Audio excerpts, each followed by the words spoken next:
کہ اللہ کے محبوب صلی اللہ علیہ وآلہ وسلم نے فرمایا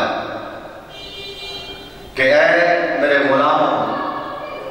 جب جنت کے باغوں سے گزرو تو جنت کے باغوں سے چل لیا کرو، جنت کے باغوں سے گزرو تو کچھ نہ کچھ چل لیا کرو۔ تو عرض کیا یا رسول اللہ جنت کے باغ کہاں ہیں اور ہم چریں گے کیا؟ اللہ کے محبوب صلی اللہ علیہ وسلم نے ارشاد فرمایا کہ میرے صحابہ، اللہ کے ذکر کی محفلیں جنت کے باغ ہیں اور تمہارا ان میں بیٹھنا جنت کے باغوں میں چلنا ہے۔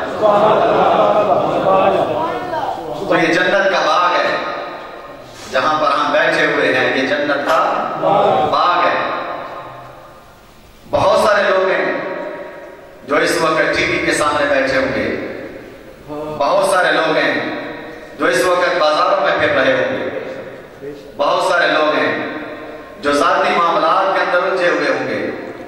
بہت سارے لوگ ہیں جو گناہوں میں مبتلا ہوں گے،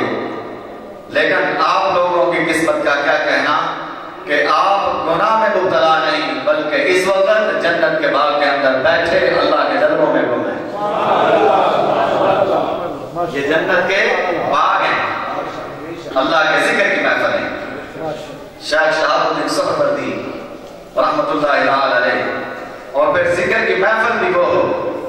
جس میں اللہ کے محبوب کی محبت کی بات ہو، کبھی یاسین کے دانتوں کی بات ہو، کبھی بدلیان کے زلفوں کی بات ہو، کبھی مازاب کے قدرے کی بات ہو، کبھی وما ینطق عن الہوا کے ہونٹوں کی بات ہو، کبھی علم نشرہ کے سینے کی بات ہو، کبھی ید اللہ کے ہاتھوں کی بات ہو، کبھی بددہا کے چہرے کی بات ہو، کبھی لا اقسم بہذا البلد کے قدموں کی بات ہو، اور کبھی